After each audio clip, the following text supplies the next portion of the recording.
Let's do this. The Cult of Hockey podcast by the faithful and for the faithful. I'm here tonight, David Staples from the Cult of Hockey with Kurt Leavins. Welcome, Kurt. Hello, David. Who knew after that Colorado game that we'd be talking about a 2-game winning streak? But here we are. What a weird winning streak. Yeah. I don't know if you can see this on the screen, but it says under my name, S. Copplestone at postmedia.com. I do. At least on my screen. I don't know if the readers will see that. We sign in under the name of this woman who is in post-media administration. So that's why it says that. All right. I don't know why it's saying that tonight. I must have gone through some weird route to create this. Kurt, a 2-1 victory over the Philadelphia Flyers in a rather dominating victory in its own weird way, even though they almost lost the game. The Oilers were really pretty good with the, let me just go, the grade A shots in the game were for the Oilers 12 and the Flyers 10, which speak to a close game.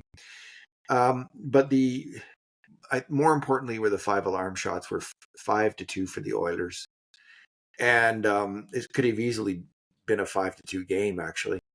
The Oilers, that's the fewest amount of 5 alarm shots they've given up since they beat Vancouver in the second game of the season, when they only gave up 1 5 alarm shot. So, and those 2 5 alarm shots came right at the end of the game on the power play, 2 bang chances in front of the net. So this was a really buttoned down, good game from the Oilers that they almost lost. Yeah, the shots were 13-5 Edmonton in the first period. Philadelphia had no shots over the final 8 minutes of the first period and didn't get a shot in the second period until 11:14 of the second frame. In between Philadelphia shots, the Oilers had 14 consecutive shots on net. That's how dominant the Oilers were over the first 40 minutes of this game. Kurt, 2 good things, 2 bad things, and 2 numbers. What is your good thing? My good thing tonight is Stuart Skinner. How many nights have we talked about Stuart Skinner being one of the bad things on our podcast? And frankly, deservedly so. He's had a very, to be generous, uneven start to his season, although there certainly has been other issues around him. But tonight, for the second night in a row, Stuart Skinner made a big stop in overtime just before his team won it. And at the end of the night, you know what, David? It's kind of the Grant Fuhr school of goaltending.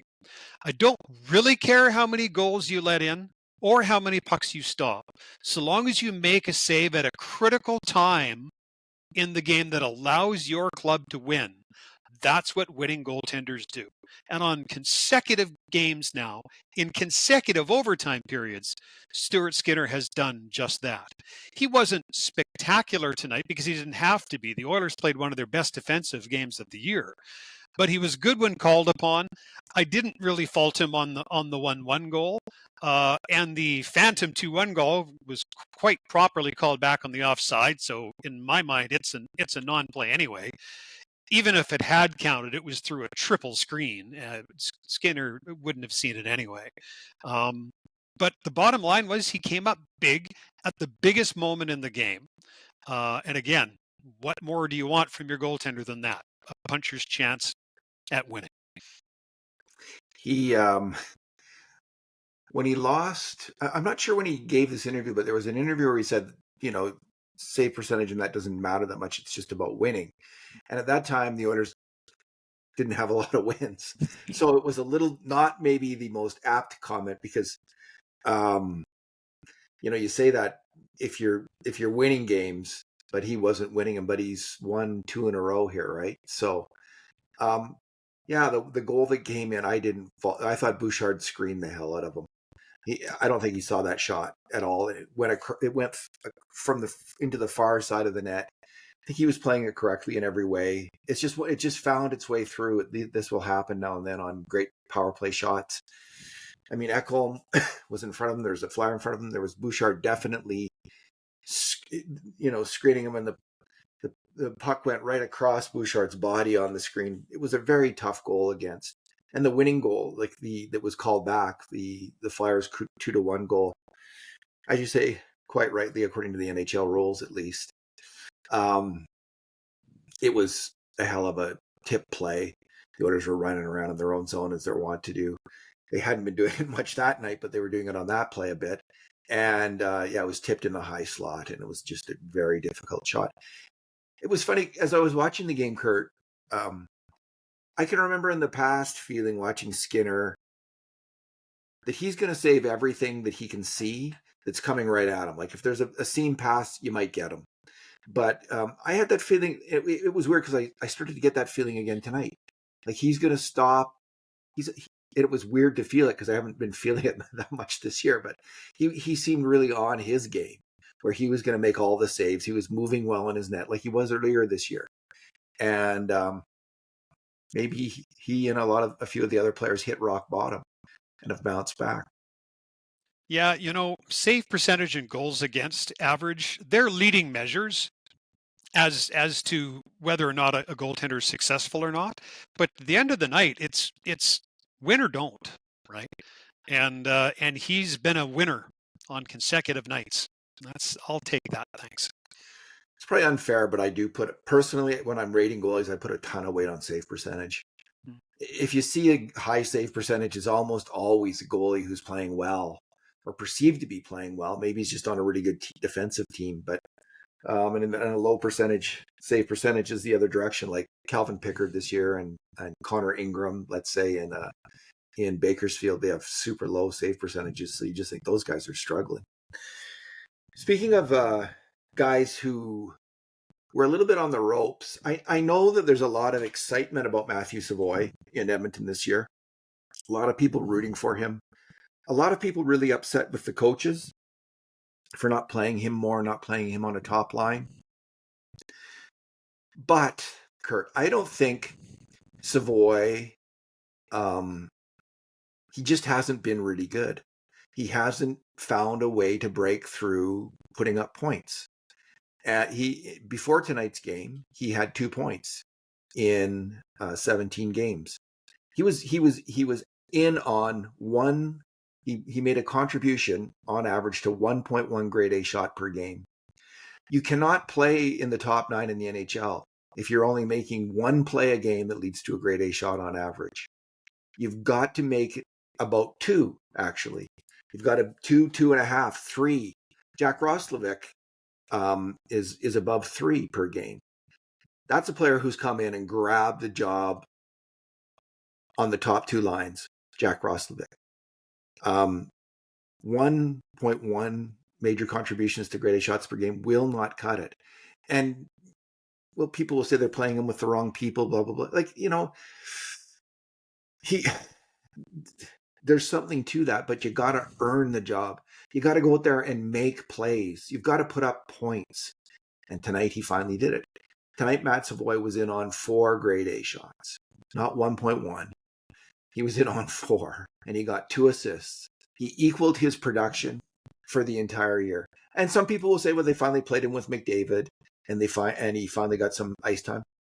Well, he would have been bumped off that line with McDavid if he hadn't been playing well. I think my guess is, and I've made this point before, and you see it with young players all the time, they don't play well because they're tentative and they're lacking confidence, and they are afraid to impose themselves in the game and make a mistake. And they're playing themselves out of NHL jobs. And Savoie was on his way to doing that, and it's still a risk. But there comes a point where they just say, I'm going to go for it. I'm just going to play my game. I'm just going to go out there and try to make plays like I've always done in my hockey career. And that's, to me, what Matt Savoie looked like tonight, was a guy who was going to make some plays. And on the first goal, that's exactly what he did. He made a great pass to McDavid through a player's skates, and then he went to the net and he popped the puck back out to McDavid on the rebound. And McDavid put it over to Bouchard, who scored an absolutely brilliant shot. But it was a great hustle play and a great skill play by Matt Savoie, who has a lot of skill. He's just got to make up his mind to make those kind of plays. What was his, the other obvious one is the overtime play. Roslovic wins the puck over to him in the neutral zone. There's a turnover. And Savoie Now, if they hadn't scored, people might have criticized him, but that was definitely the right play. You're on a 2-on-0. That guy is on his off wing. He is ready to fire, and that is the play. Act like you're going to shoot and put it right on his stick, and he did that. That was a high skill player under pressure executing. That's what has been missing is execution. He hasn't been able to do it, and tonight he did it. And he has the ability, I think, to execute and to make plays at the NHL level. And it's funny, I was just looking over Jack Roslovic's hockey DB. Took him a long time to become the Jack Roslovic we're seeing right now. Like there was a 3-4 years where he was kind of bumping around and not doing a lot in the NHL. And he's obviously a really high skill player too. Sometimes I think it just takes time to settle in. It's going to be a learning process for Savoie, but tonight was a big step forward. Yeah, you know what? I thought his speed and his doggedness were apparent in all three zones tonight. He had a couple really good penalty kill shifts with Adam Henrique. Those two work well together, shorthanded. I agree with your assessment of him on the night. I guess my comment on the grade A scoring chances and how he has progressed. I guess is it the chicken before the egg, or is it the egg before the chicken? Because I agree that you're not a top 6 player if you're only chipping in on one grade A scoring chance a night. But a lot of that depends on who you're on the ice with, right? And so I don't think it's a surprise that he chipped in on 4 tonight while he's playing with the best player in the world. That's a factor in that. For sure. At the same time, I don't think it's bad at all for young players like him to work their way up the lineup. I think that Savoie has been very solid this year. He's looked like a middle 6 forward to me because he's very quick. He's smart and responsible defensively. And it looks like he's got a pretty good offensive touch, right? But to say he's been shooting the lights out would be a lie. He hasn't been. So to your point, the production hasn't been there yet. No. Is tonight a harbinger, or I guess on the other flip side of that, is it an indicator of what's to come from this player? You hope so. I think at the start of the season, both you and I thought that if the Oilers are going to succeed, one of Matthew Savoie or Ike Howard is going to have to pop. Right? Yeah. Well, not quite 20 games in. Is this the sign that Savoie has started to pop? Guess we'll see. And for me, popping for one of these players would mean, like, let's say 30 to 35 even strength points. Yeah, like 12 to 15 goals, right? Yeah. Yeah, that would I agree. And he wasn't on this path like he doubled his point. He's got 4 points now. Yep. So he hasn't been in on scoring plays. He's got to find a way to get in on scoring plays or he won't stick. And so tonight he did it, and that's a good sign. Ike Howard also, he was in on 2 grade A shots. Noah Philp was. Like, a lot of these guys had pretty good nights tonight. Pretty good performance up and down the lineup, right? Every time I see Ike Howard with the puck, I think, wow, this is a really skilled attacking hockey player. There's something about him. Savoie's a much different player. Howard seems like could be a high-end offensive, could be a top 6 player. And I don't know if he's going to develop into that or not. Because in the end, I do think Savoie's likely to be, he's either going to be like the third winger on a very dynamic line with 2 really great attackers, or he'll be a third line player. Howard could be one of those great attackers. Like, he really shoots that puck. He's got a lot of offensive swagger, to use that word. Everybody loves that word now. It's a good word. He knows how to attack, and we'll see what becomes of him. It could go either way. You just never know. And funny, I think it's the difference between the 2 players, because I see the same offensive potential in Ike Howard that you do. But I also saw that player overskate a puck while trying to get out of his own zone tonight and have that turn into a grade A chance against. And that's typically the thing that you don't see from Matt Savoie. And I think that's what separates those 2 players in the eyes of the coaches.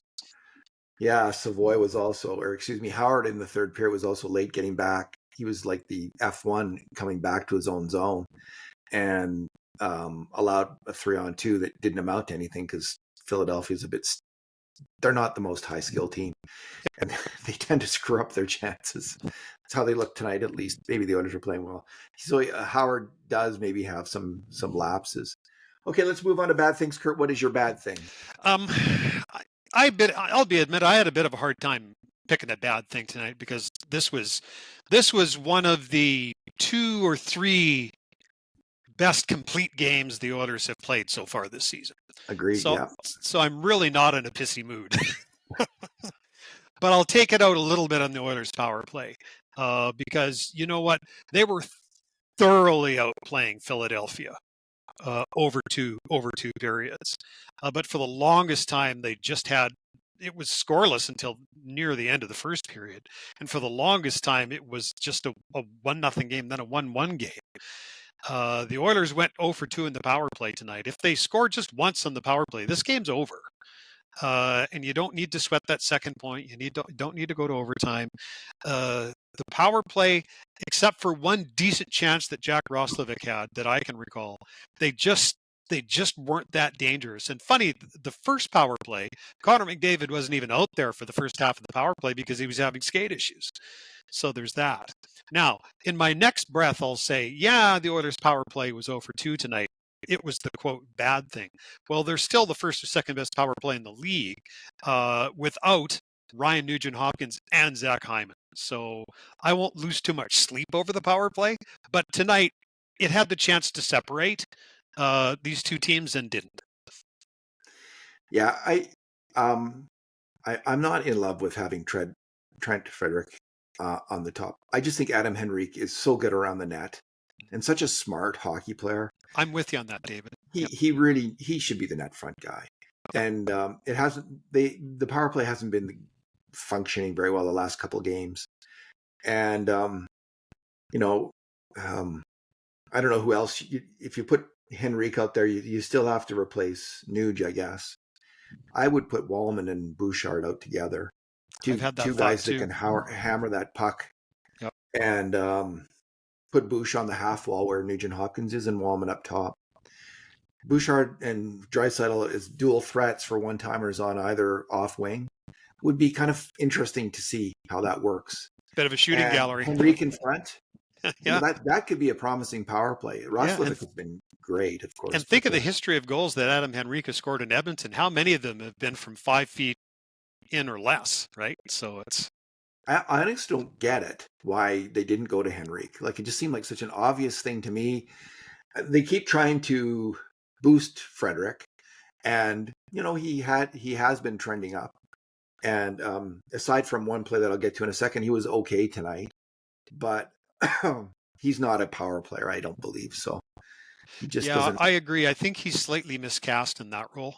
I don't disagree with you. He's not even like a soft hands Dustin Penner kind of guy. Like, I mean, they had Lucic out there, but even Lucic, I think, had better hands than Frederic. Fredric's a grinder, and Lucic had a history of scoring goals, right? Whereas, Maroon is better. All right, my bad thing is the penalty that Frederic took. And so the Oilers, it was tied 1-1. The Oilers, there's about 5 minutes left. The Oilers bust into their end. And Frederic goes hard to the net, but you've got to know if you bump the goalie, you're getting a penalty. And with 5 minutes left, when you know your team needs that point, you don't want to bump the goalie. It's a mistake. And it could have cost the Oilers. The Flyers had already had one power play goal. They didn't look to me like they were going to score even strength against the Oilers. So I just thought, what are you doing, bud? Like, I know you're charging the net, but you've got to be aware of where the net and the goalie is when you're doing that charging. That's not the time to rough up the goalie when you're within 5 minutes of 1 point. And it was a mental error, I think, on his part. This is where we agree to disagree. I think this is exactly what you want him to do. This is exactly why you went out and got him. You want the opposition to be wondering, I have no idea when Trent Frederic is going to run right over me. Vladar was the only reason this was a close hockey game tonight. I have no problem with what Trent Frederick did in that crease that night. And especially after what Frederick did by taking that fight the night before, there wasn't a chance in hell that his teammates were going to allow a goal to be scored while he was sitting in the penalty box. They had his back. I wasn't the least bit surprised that they killed it off. So technically, I get where you're coming from. And if it's any other player, I agree with you. But in his case, I think that's right up his alley. And the more rambunctious he is and the dirtier his fingers get, the better of a player the Oilers will have. Kurt, if it happened in the first period, first half of the game, even if the score is tight, I would agree with you. Send a message to the goalie, upset the other team's goalie, get him mad. 5 minutes left. That is, I'll stick to the mental error part of that. I'm not with that. All right, Kurt. I noticed he didn't miss a shift. So the coach couldn't have felt too terrible about it. No. I wish he'd really rammed the goalie at least. I mean, I think he didn't even mean to hit him. So in other words, if he's going to do it, he should really do it. Just ram the goalie. I'm not against that. Go the full Evander Kane on that goalie.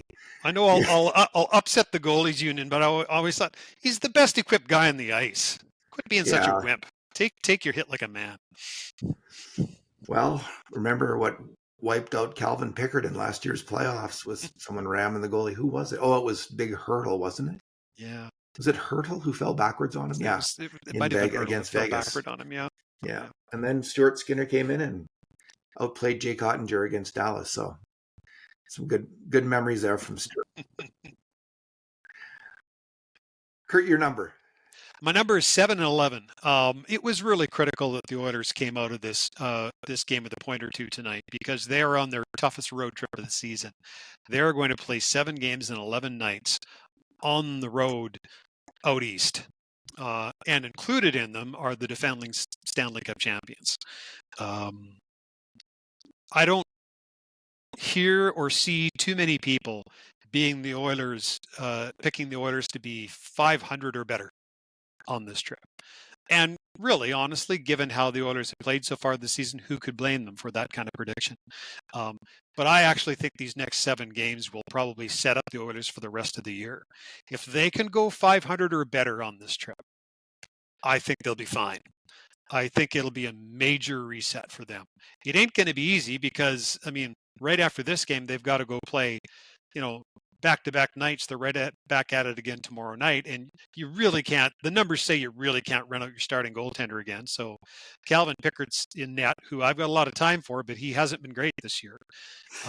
So those 2 points tonight are really critical. 7 games, 11 nights. You need 7 or 8 points out of this trip. Well, they've got 2, and a big 2 it was. Oh yeah, it looked like they were going to get nothing, which would have been a real injustice. Like some games, if you lose, it's an injustice, and it was honestly horrible. You're right. When they scored, it was like, oh, geez, really? Yeah, the Oilers were so much the better team tonight, and anyway, they got. Feels good to say that, though, doesn't it? Hockey gourds. Yeah. All right, my number is 20-18. The Oilers now have 20 points. The Vegas Golden Knights 18. So the Golden Knights have 3 games in hand. So, nonetheless, Edmonton is now, as it stands, is if you go by points, 3rd in the Pacific Division. Anaheim, 16 games played, 23 points. They've got 11 wins in 16 games. Anaheim, That's amazing. And LA is tied. LA's got 20. Edmonton's got 20. San Jose Sharks 19. Vegas 18. So they're all bunched up there. Utah's got 18. Minnesota 18. Vancouver the East is 17. tight too, hey? There's a lot of parity this year. Yeah, there really is. It's Gary Bettman's dream. Everybody's at fake 500. So the Oilers have 8 wins in 18 games. It would be, if they can come out of this 7-game road trip with 7 points, that'd be good. They can come out with 8 or 9 points. That'd be fantastic. You just never know. This Oiler team has been really underperforming. Wallman and Nurse have been really underperforming. in the last couple of games, Bouchard and Ekholm finally got it together. I Yes, thought Matthias Ekholm was really good tonight. me too. But if Yep. Nurse and Wallman can get it together, and I see Wallman struggling a little bit on his offside, making plays there still. Nurse and Wallman still aren't in total sync. But if they can get it together, that would be huge for the Oilers. Kulak and Eberson are also having their struggles out there now and then. I don't know I why bet you Regula's Emerson not. comes out tomorrow night.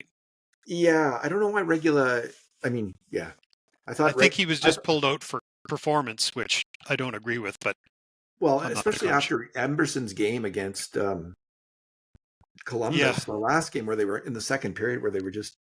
I yeah. just thought we'd see Regula tonight, He but had not to two be. giveaways in the first period again tonight, right? So yeah, Yeah, so but you never know. Maybe they're just going with, well, we won, so we'll go with the same lineup. And I could see them doing that again. Actually, tomorrow night they'll just because they won, they'll have that superstitious. If it's not broke, don't fix it. But I would prefer to see Regula. I think he's a much better player. I'd sure put in a couple of fresh pair of legs if you got him, and you do. So I don't know why you wouldn't. I guess they could put in Thomasek, eh? Yeah, I'd put in Thomas. You know who I On the didn't power mind play tonight. would be good. Yeah, who I didn't mind tonight at all was Curtis Lazar.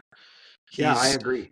You know what he is? He is your prototypical fourth line player. He can kill penalties. He's responsible defensively. He can win you a face-off. He's not a big hitter, but he doesn't back away from the heavy going. I thought he was more than solid tonight. I thought he was good too, Kurt. Who would they take out if they put in Thomasek? I don't think they will. Tomasek. I keep saying Thomasek. Well, if I if Howard? I'm if I no, I think if I'm going by what this coach normally does, he'll take out no Philp.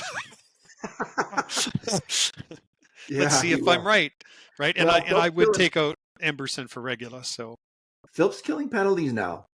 And if you can hey, get you in won't get that, an argument from me. I'm only projecting on the Oilers coach. The worst grades I gave out tonight for fives. I thought the Oilers were really solid tonight. Top grades, eights, went to Roslovic, who was the first star. Skinner got an 8, and Matt Savoie graded out at the top with a 9. um, Roslovic of course, scored the great overtime goal, which was such a nice play between him and Savoy.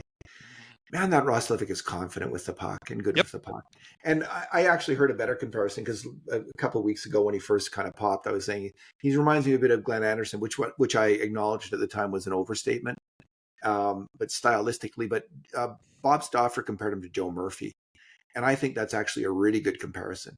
Joe was a very similar player to Roslovic, a high skill guy, not at the highest end like an Anderson, but just really good with the puck, could take it to the net, could shoot, could score, could pass, and a very good offensive hockey player for about, let's say, 5 years in the NHL. So, You know what he reminds me of? He reminds me of a nimble quarterback who can roll out of the pocket. You know, yeah, he hangs onto the ball. He looks for the next play. He's quick on his feet. You know, I know it's an apples to oranges comparison, but I think there are some comparables there. Joe Murphy. Let me see here. Who, of course, has fallen upon tough times, right? But was a Yeah, hell of a he's good had a NHL tragic player. turn in his life, maybe related Yeah. to concussions. Yeah, from about 1990, the playoffs to 1997, he was a consistent 20 to 30 goal scorer in the NHL. He was a really good hockey player. But It's yeah, interesting. he has really suffered in life. Yeah. You and I were talking about Savoie and Howard earlier, and I didn't think it, but I think at his height, Savoie's probably a 20 goal scorer. But I think Howard has 30 goal potential. Whether these two guys will ever realize that, it's hard to know right now. But I think that's where those two could possibly top out in terms of their offensive abilities. Yeah, I see Savoy as just a really good number, like third line checker, or like as they say, the third guy on a top line, like the number three, who Yeah. does all the back checking and stuff like that, and I feeds just the think other he's guys a the better puck. Kyler Yamamoto. If he can stay healthy, Yamamoto was pretty darn good until he got hammered a few times, and then he just was never the same. He could never bring the same kind of skill and energy. I noted that Savoie took quite a few faceoffs tonight as well. Now that is interesting. He played center in At junior times. hockey. Yeah. Yeah, All because right, Kurt. Go ahead. I was just going to say, he was 50% on the dot tonight. I think he took 4 faceoffs, 1, 2. So. And Philp took how many faceoffs? 6, and he won 5 or something like that? Yeah, he was 86% on the faceoff dot. And one of the knocks against him was, well, he probably can't be a fourth line center because he can't win faceoffs. His faceoffs have been fine this year. That has not been the problem. Indeed. Chris will find a problem. He's hard on those big U of A centers. It's like Napoleon complex. It's like something's going on. He made it to the NHL out of the U of A and as a player, and I didn't. So that's right.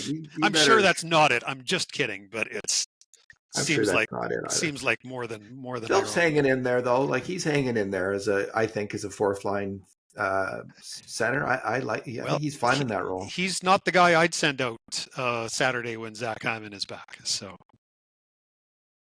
No, I don't think so either. Kurt, thanks for talking tonight. You're welcome. And in the meantime, and in between time, this has been another edition of the Cult of Hockey podcast.